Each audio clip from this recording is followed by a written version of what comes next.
Hi, everyone. This is Alan Arnett with another podcast on the blog on alanarnett.com. It is Sunday, April 7th, 2024, and we'll be talking about a few things today. And I'm going to mainly around Everest 2024 season. This is the weekend update. I'm going to cover what's happened last week and what we can expect going forward. But before we get into that, I want to make a very quick announcement about a very new series I'm very excited about. It's called Everyday Everest. I don't know, many of you listened to my podcast last year, and I did a narrative, kind of a first person audio narrative about climbing Mount Everest, going through the trek and being at base camp and all the way to the summit and then coming back down. And I got a lot of great feedback on that. So I thought I would carry that tradition on this year, but do something a little bit different. Back in 2020, when COVID caused the mountain to be closed, both on the Tibet side and Nepal side, I did something called Virtual Everest 2020, where I took a fictional team of 9 people all the way through the journey of leaving home and all the way to the summit and all the way back home again. It was turned into basically a book. And so today I'm announcing that I'm going to be reading that book, and but it's updated now for the most recent advancements happening on Everest. And I'll be doing that as a separate podcast called Everyday Everest that'll be available in the same places that you find the podcast that you're listening to right now. I'll start tomorrow, Monday, March the 8th, with part 1, where the 9-person team starts off with the protagonist. Her name is Harper, and she tells her husband, honey, I'm going to go climb Mount Everest. And we'll see how Mark reacts, her husband, and what it's like for her leaving her 2 children behind to go off to climb the biggest mountain in the world. And then she'll meet up with some of her teammates at the Kathmandu airport, and we go from there. So I'm really excited about going through this series with everybody. I'll do a couple of episodes a week. They'll be about 20 minutes long, and I hope you enjoy it. I appreciate your feedback as we get into the season. Okay, now on to this year, the real people climbing Mount Everest.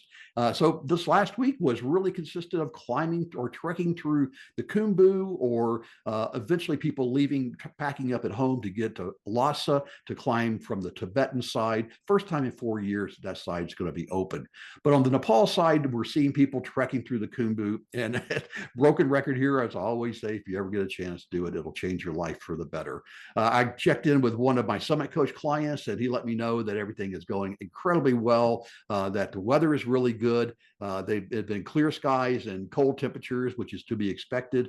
So I'm really happy with them. Last week, I talked about how this was a low snow year on winter on Everest, and also warmer than normal temperatures. So it seems like in some extent that's continuing, at least with the precipitation. So we'll see how it plays out, obviously, as we get through the season. The next big milestone for many teams is to do an acclimatization climb on one of the trekking peaks like Lobuche or Island Peak or Mara Peak. And then they'll eventually arrive at Everest Base Camp around April 13th, 14th, 15th, something like that. But probably the biggest news from last week was that the Icefall Doctors, that's a dedicated team of 6 highly trained Sherpas that put in the route through the Khumbu Icefall and through the Western Khumbu to Camp 2, that they ran into some problems. At the top of the Khumbu Icefall, as it falls from the Western Khumbu and begins its 2,000-foot journey down to base camp, at the very top up there, as it falls, gravity just sucks that frozen river of ice, which is moving very gradually. Actually, it moves in spurts, and it causes big, huge house-sized, city block size jumbles of ice. And those ice blocks sometimes prove to be difficult to get through. So the Icefall Doctors have to find the safest route to go through, which they think will be the most stable and last as long as it possibly can. But remember, the icefall moves about 1 meter a day, 3 feet a day, but it doesn't move like a river, a flowing river. It moves in jerks because the bottom of the icefall gets stuck on the rocks, and the top of the icefall is moving faster. So that creates these crevasses. So the Icefall Doctors put in ladders across those crevasses. Of course, there's a fixed rope in there that not only serves as a safety line, but it also serves as a directional marker. And so they ran into some problems finding a safe way to navigate that upper icefall. They worked for several days to figure it out. here on Sunday, April 7th. I haven't heard an update yet if they found a way, but I'm 100% positive they will. And they'll be to Camp 1 probably in the next few days, and then on to Camp 2 next week. And that'll really open up the gates for the Sherpas, for all the other commercial teams to be ferrying loads up through the ice fall to establish Camp 1 and Camp 2. They bring up tents and food and stoves and fuel. They bring up everything basically to establish an advanced base camp on the Nepal side at Camp 2, which is kind of a mini base camp, but certainly without all the luxuries and everything that we see happening on the at base camp these days.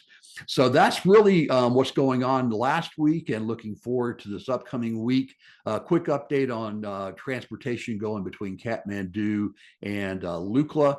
It looks like there was some poor weather, which is really all the time happens in Lukla. That airport is probably closed a couple of days a week because of low clouds. And remember, there's no radar, so or any type of air traffic controllers. So it's all visual flight rules where the pilots have to talk to one another as they're flying in. And many of you know all about the Lukla airstrip. It's very short.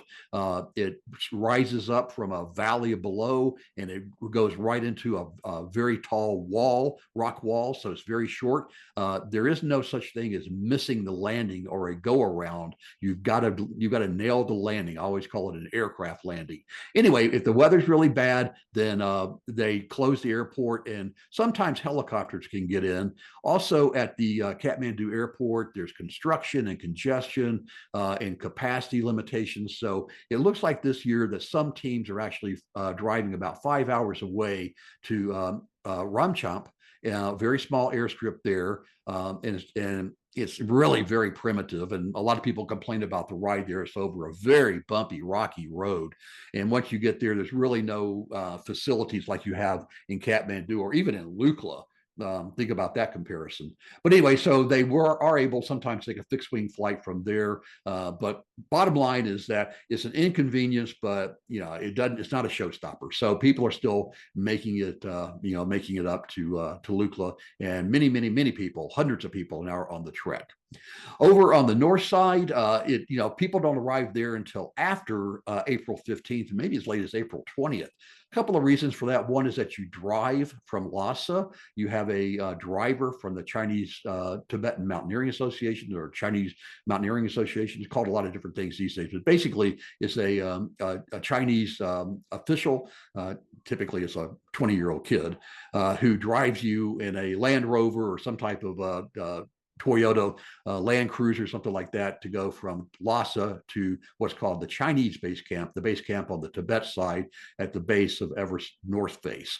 And so that area, that takes a few days, but it's much quicker than trekking through the Khumbu. In my opinion, trekking through the Khumbu is a much more beautiful area, but it's also stunning on the north side. It's a view of Everest that few people get to see, and it's probably absolutely hands down, it's the most unencumbered view that you'll ever see in your life of the world's highest mountain, with the big old north face just right in your face, and half the time that plume is just flowing from right to left, from west to east, and it's just a stunning view. So even if you go climb something like Cho Oyu or Shishapangma, then you'll be able to see that view of Everest, albeit much further away than being at the north side base camp. But no matter how you see it, it leaves an indelible mark on your memory that it'll be there forever. One thing that is about it, though, that on the north side, that camp is across a very flat, dusty, rocky, dirty area. The wind is constant, so dust is always going into places that you don't want dust to be. And so, but on that side, typically the camps are higher, so the overall expedition is shorter. Thus, that allows climbers to arrive later. So they're going to be arriving up, in probably 10 days or so, 10, 13 days, something like that. Another difference between the base camps is that there's no helicopters allowed on the Chinese side.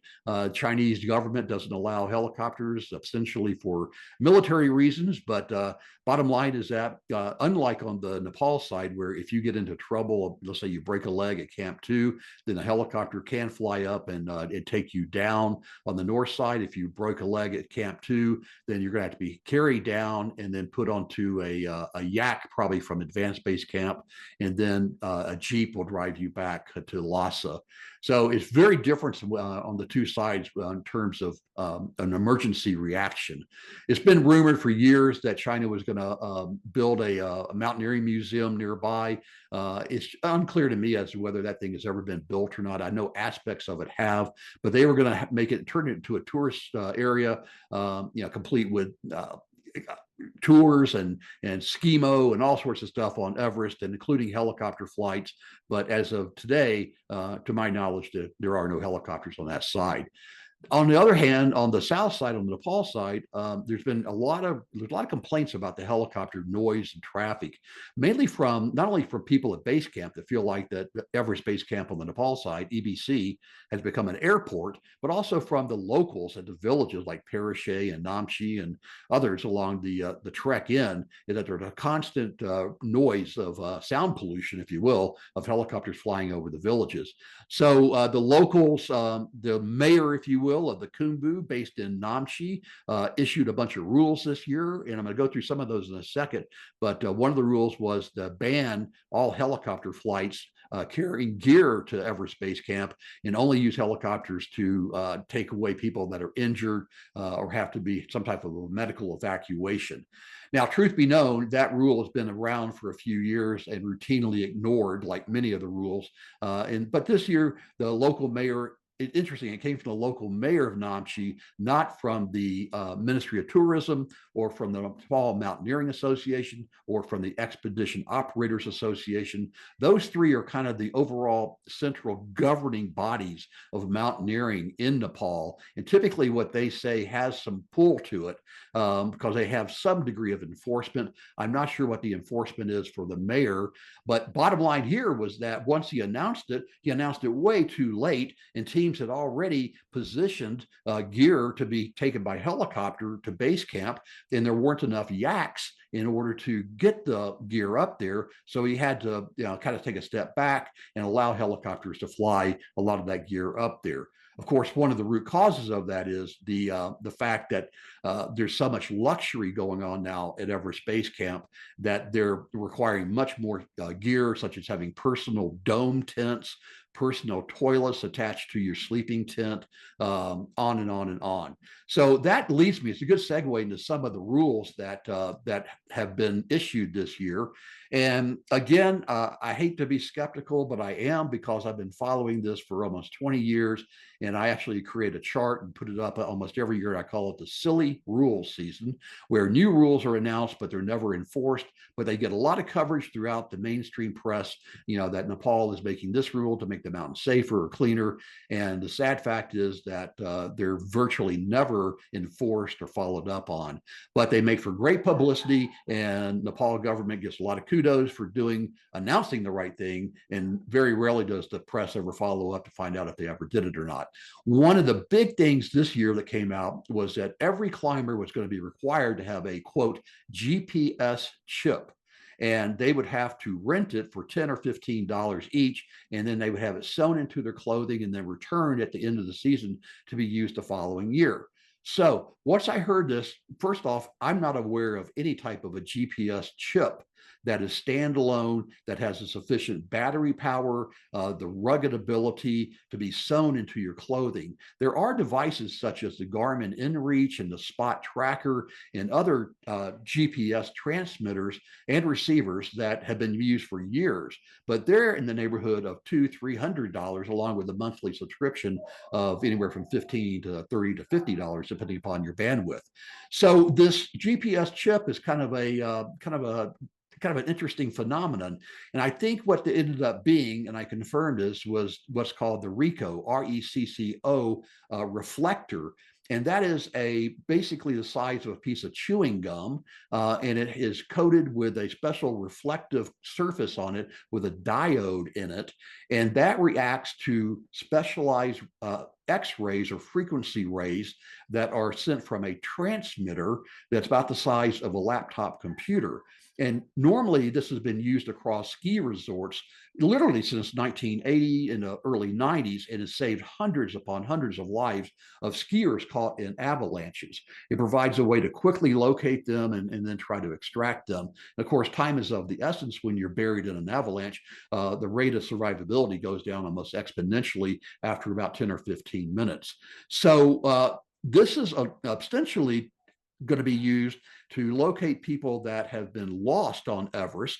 And, you have to have the transmitter, and that's got to either be hand carried by the search team, or there are helicopter devices that are carried below the helicopter that can search a wide area. But if you think about it, helicopters have flown to the summit of Mount Everest, but that was an experimental helicopter decades ago that did it. The pilot put the skids down on the surface just for 30 seconds, which was a technical definition of a landing, never turned off the engine, obviously. The rotors kept going at full thrust, and then he took off again. Today, in 2024, most helicopters only fly to about Camp 3 on the south side, which is 7,000 meters, around 23,000 feet. And there they do a long line rescue. So most of these people that disappear on Everest disappear above the South Col, in other words, above 8,000 meters. So logistically, it's unclear to me how they ever thought that they could search for someone lost above the South Col using the RICO device. Now, would it work in the icefall? Yes, it would if you got there quickly enough and the person was wearing the device, the reflector, and you had a search party with the transmitters nearby. Now, what it probably end up doing is allow them to find the body faster as opposed to doing a live rescue. But nonetheless, I applaud the government for even thinking about this. Unfortunately, I don't think this is the solution to the problem. Back in the good old days of Russell Bryce, he would sit in his tent.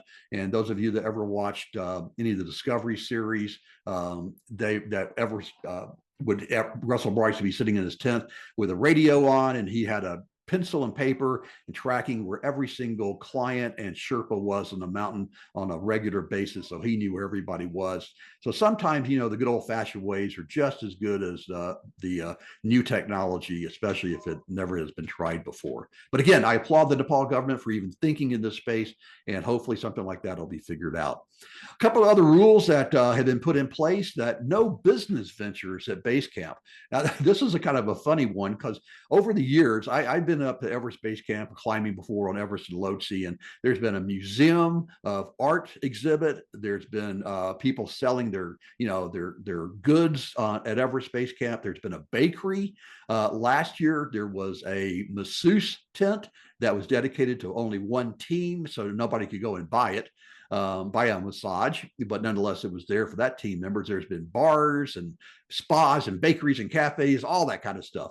Anyway, there's been a new regulation saying that all those type of commercial enterprises are now banned.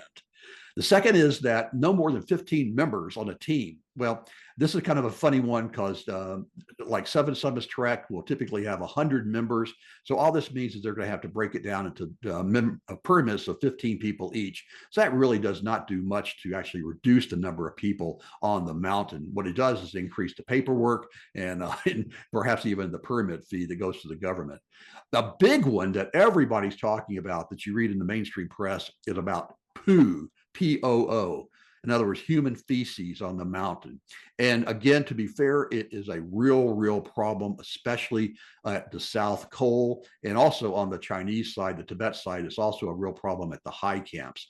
Here's the issue, is that when you're at 8,000 meters, there's no toilet, there's no organized toilet system up there.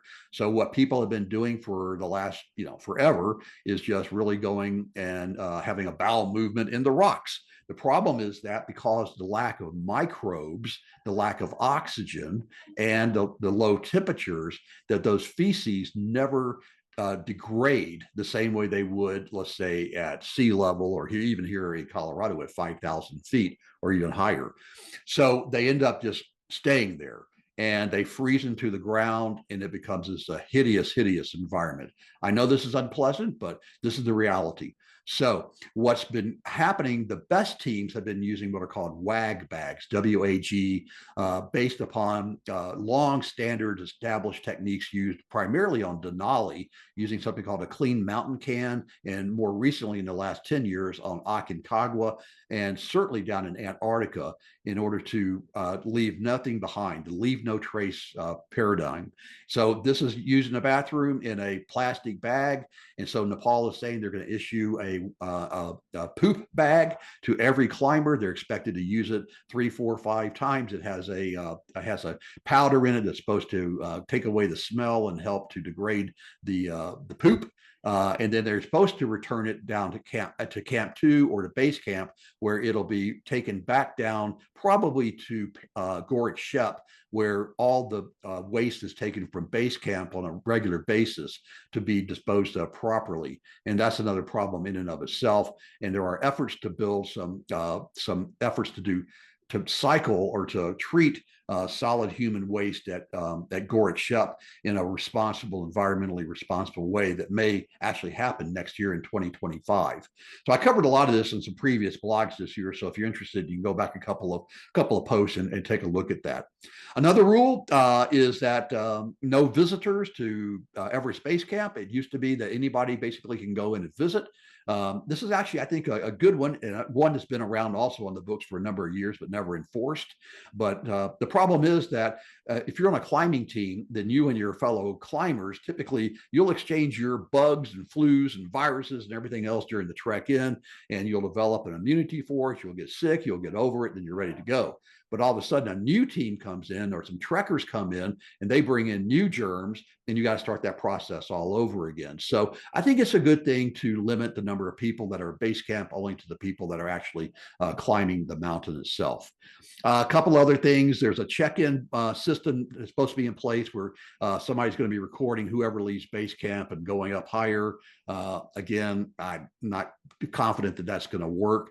So I appreciate the effort that all these new rules are being designed for, and I hope they work this year, especially the WAG bags. It would be really excellent if we can reduce the amount of waste up on the mountain itself.